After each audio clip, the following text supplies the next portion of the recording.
Welcome to That's Inclusive, where we talk about disability and what it means to live a full life engaging in our communities. What does that look like, and how can we work together to make our world a more inclusive place?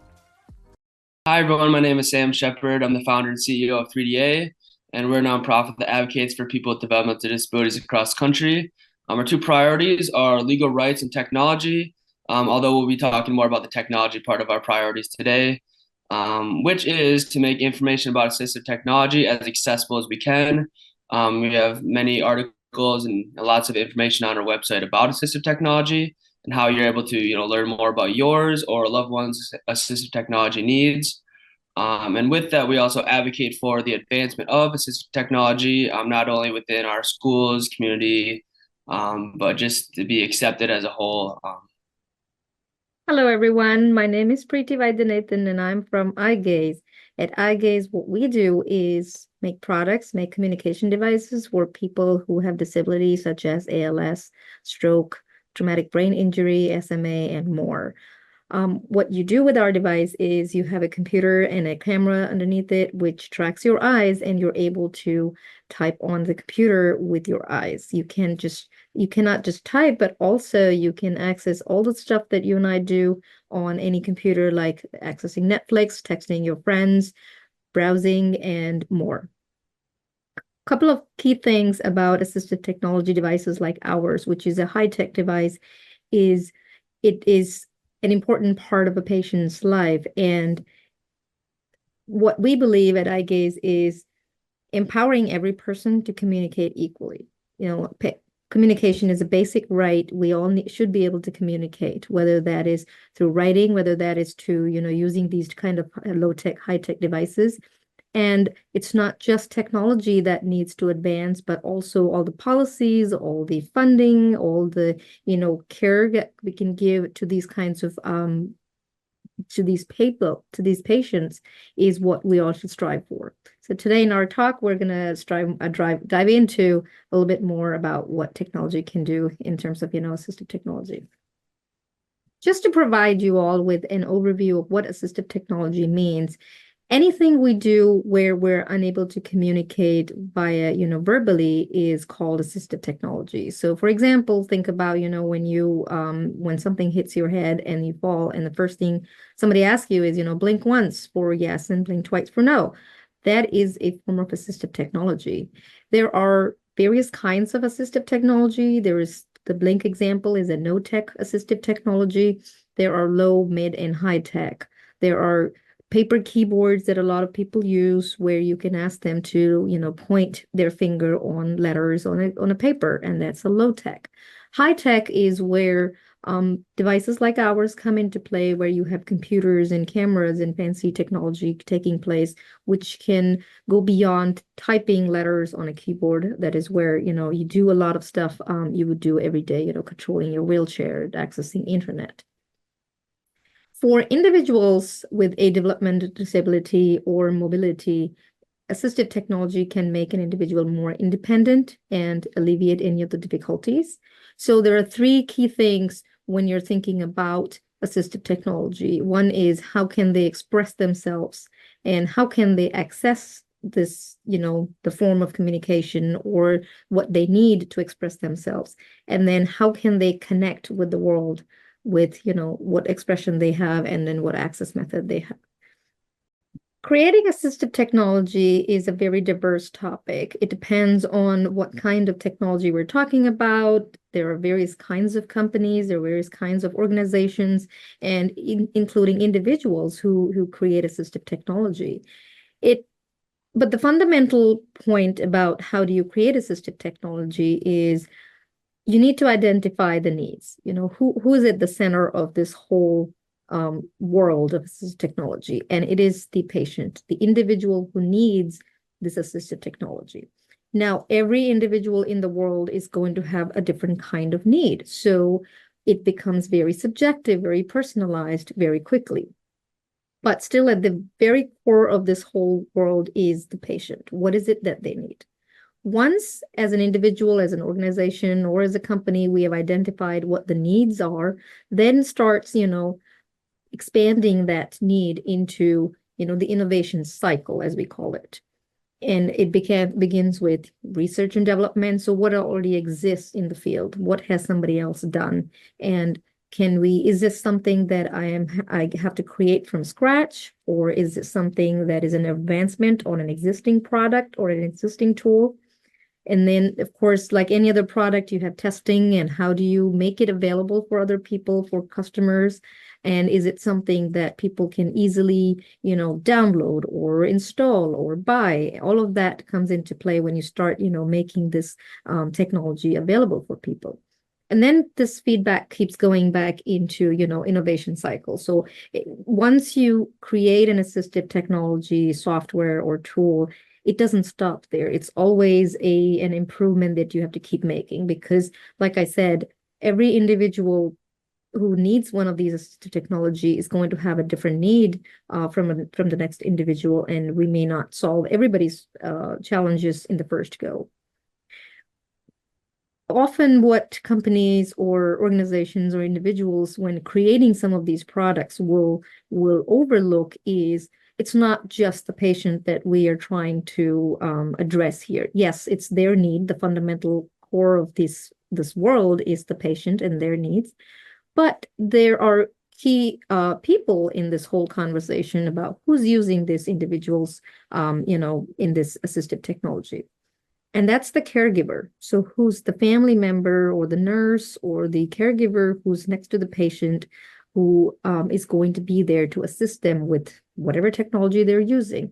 So we need to make sure that it is usable, it is simple, it's easily installed, and questions like that.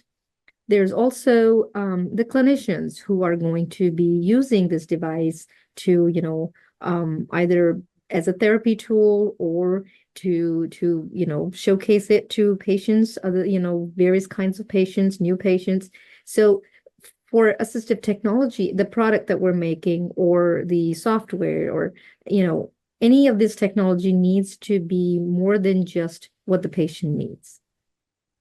And then the third part in this world that I'm talking about is continuity. What I mean by that is it's not just once we make a product or a software for the patient and the caregiver and clinician, it's done. So coming back to the feedback loop, continuity means can they continue using this tool for the longevity of their diagnosis, of their whatever the disability is?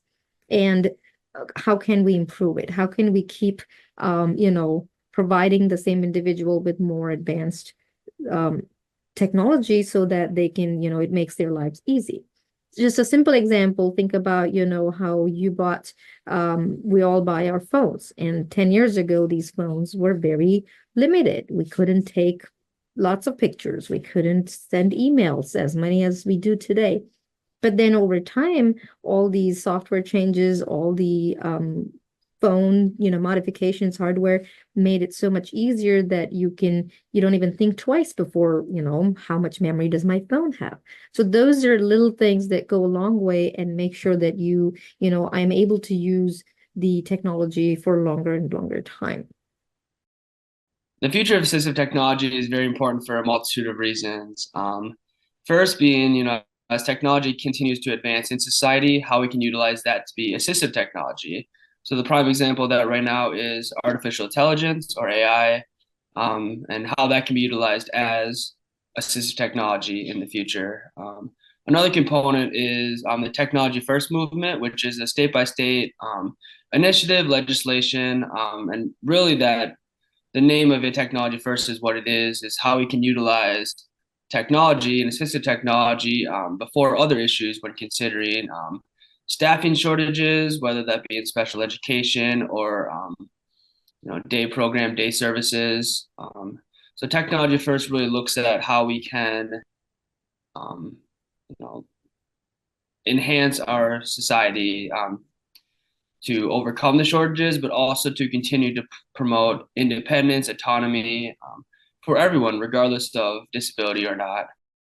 For the future of assistive technology, I believe that at the center is the innovation. So innovation has to happen. And there are so many hot topics at the moment happening in the world that, innovation is just at the peak of it. The technology innovation is at its peak. And what we're doing today here, and even Eyegaze, what we do is just a small part of the whole world of assistive technology. Our products are just, a part of all the options, all the solutions that currently exist, and the options that people are building for future.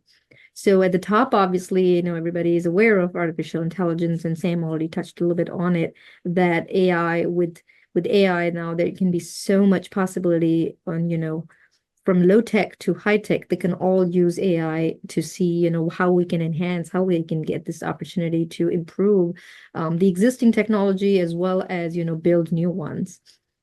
There's mobility aids, there is brain-computer integration that people are working on. It used to be very, very limited in brain-computer interaction. It used to be expensive, but now there's so many people, so many researchers working on it that it's starting to look like we're making good progress. And wearable technology has gone so far in the last 10 years. And with AI, we can only imagine where it's going to go.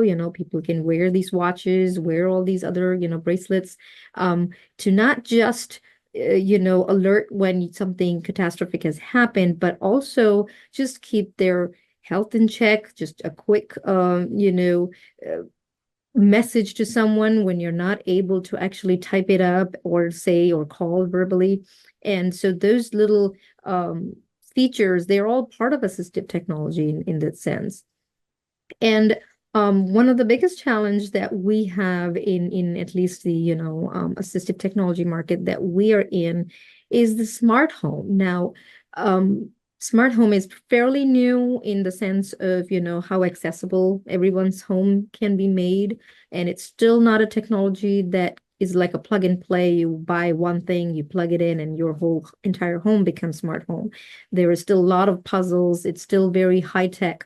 So it's not easy to, install these things in your house and make it smart home, which makes it twice more challenging for people with disabilities. So how do you make a house where somebody with a disability is living a smart home? And they're the ones who probably need it a lot more than you and I. And how can we make it more easily accessible? How can there be a way they can easily access their privacy cameras or doors and lights, where it is not call somebody, install it for a month, and spend a large amount of money. That said, there's also all kinds of low-tech solutions that could use a lot of advancing, and including, with AI. And I think those can be solutions for where high-tech aids fail, which is, a quick and, an easy way, so that you don't have to, call all dogs just for one simple solution where it could fix it. That's what makes innovation at the center. So every corporate, every organization, university, all of the innovation has to happen there. The two other key parts that have to happen in parallel with innovation that we believe at Eyegaze is inclusion and accessibility. So inclusion certainly means, we cannot rule out any individual for whatever, their background is, whatever their disability is, even if they are one out of, 300 million people in the world, that is still an individual who needs some kind of assistive technology. And we should be keeping all these individuals in mind.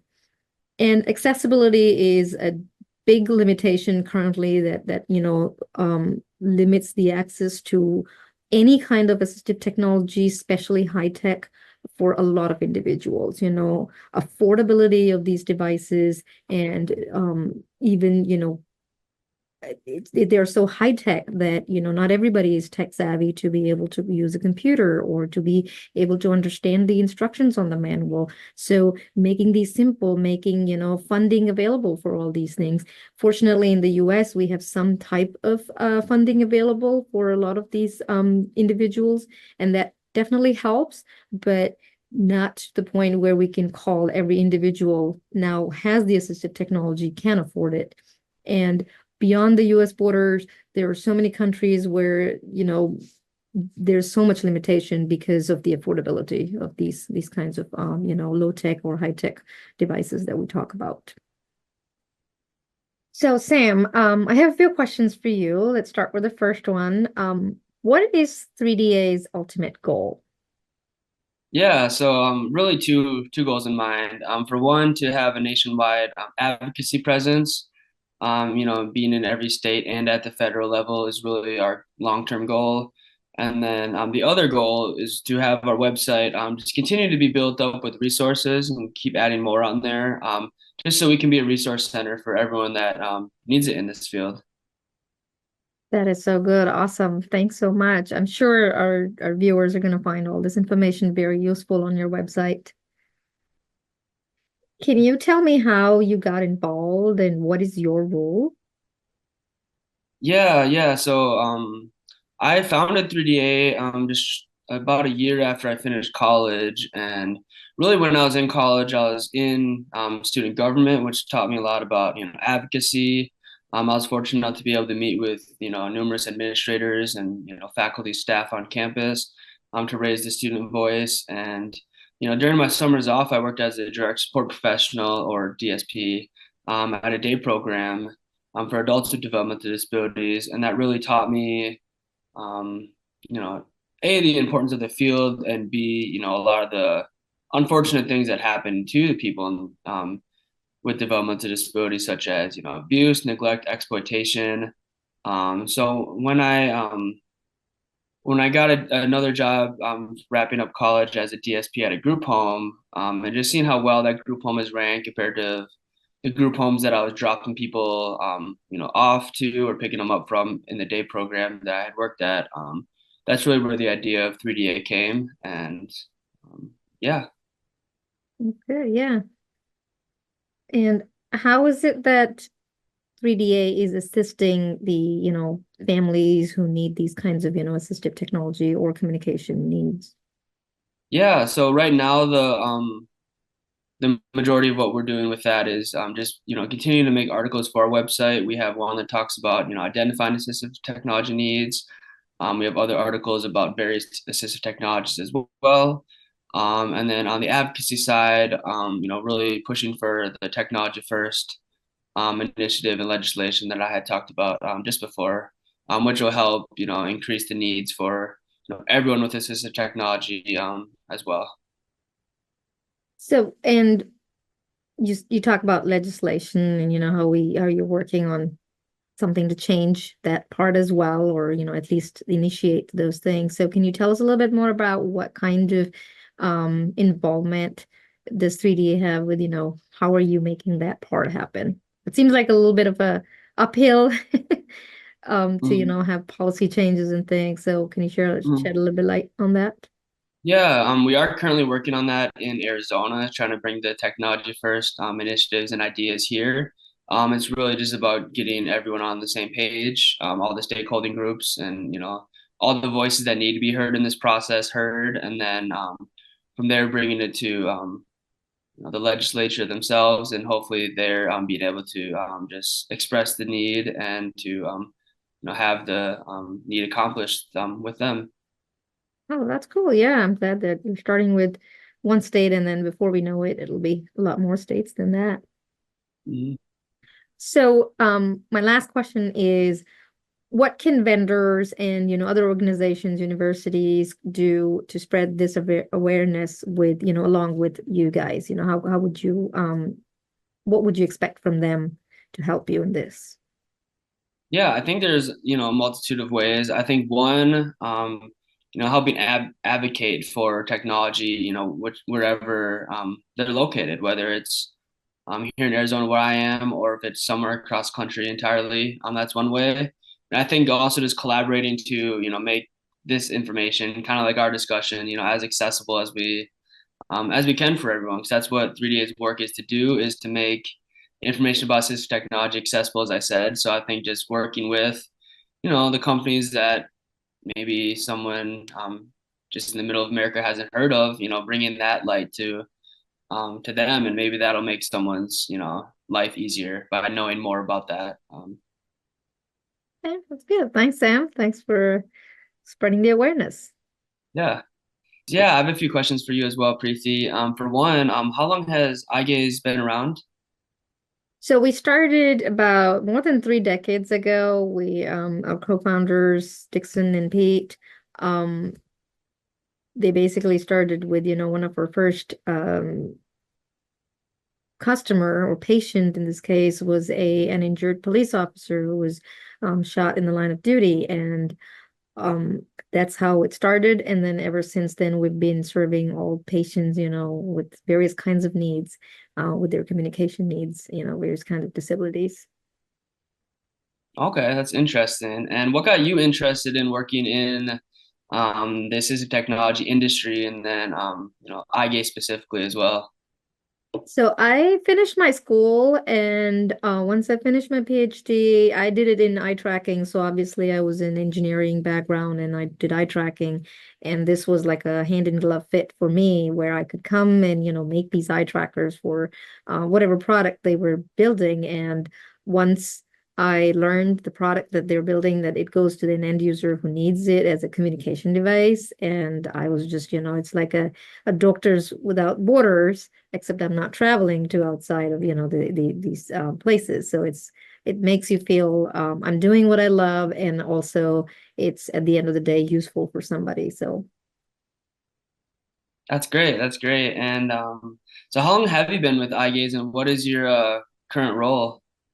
I've been with Eyegaze for about 8 years now, and I started as one of the team members in the research and development department. So making the camera, making the product was my day-to-day work. Now I have shifted a little bit, and my role is more director of sales. So I now get the opportunity to meet all these individuals who are new clients or existing clients who've been using devices. I meet all the clinicians who, recommend the device. So it's a very different perspective now. Instead of being inside the lab and behind a computer, I get to see, what really works for people, and then take it back home to, kind of go back to the innovation topic. Awesome, awesome. And what's the typical length of creating assistive technology at Eyegaze? I'm assuming that it like kind of varies and that you obviously have stuff that's been there a while, but if you could elaborate on that. Yeah, like I mentioned before, creating assistive technology is like a big word for, what we're talking about. And obviously the fundamental part started more than 3 decades ago. And, when you started thinking about it, what is it we want to do? So, but ever since then, it's just building on top of it. So think about it like Lego, where you just start with this tiniest piece of Lego. You don't know what you're building, but you kind of have an idea that I want to build a big house. Don't know how, and you don't know when it's gonna, take what turn, but then you just keep building on it, and then you keep adjusting things. So that's kind of what the life of creating the technology looks like. And every day we have users who give us feedback, clinicians, we learn from other existing technologies as well. And we kind of take it from there and, build it in slowly. Some features and some solutions come up quickly and are easy. Some take a longer time, but again, that's, usually that's the cycle. Awesome, that's great. I love Legos too, so I'm happy you said that. Uh, um, and I guess the last question to have is, what would be your message about assistive technology to people that aren't as aware about it, or of it, I should say? So awareness is definitely a big limitation in assistive technology, and what you guys are doing at 3DA is great because a lot of times that's what we see. People don't know such a technology exists. And then, by the time you get to it, it's too late. You're unable to use it, or, situation has changed.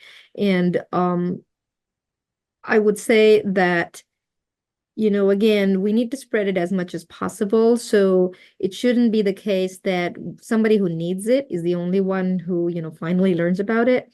Anybody, our kids, our family members, or friends can pass on these cool things that they saw on YouTube or videos, and it should become as ubiquitous as, self-driving cars. So the more we spread this information, the more, because you don't know when somebody, my friend's relative might have something that they could use this for. So, that's how it should be. That's how it should spread like a rumor. That's what I think. Yeah. To learn more about 3DA, you can go to 3da.org. We are also on Instagram, Facebook, LinkedIn, and X. To learn about Eyegaze, you can really go on Google and type in eyegaze.com, and out pops our website, which provides you more information than what I've shared today. We're also on all the social media platforms. You can reach out directly by emailing us at info@eyegaze.com. And there are several interesting and exciting videos on YouTube on how people use this device. And we have a video of a cat using a keyboard on a computer with its eyes. So that's definitely a video worth watching. Thank you for joining us today. I'm Vanessa Blaze, and this was a production of the New Hampshire Council on Developmental Disabilities, produced by Isadora Rodriguez-Legendre and Vanessa Blaze, with many thanks to Josh Hardy and the rest of the crew here at Concord TV. We love to have guests with differing perspectives. These views are personal and do not necessarily represent those of the DD Council.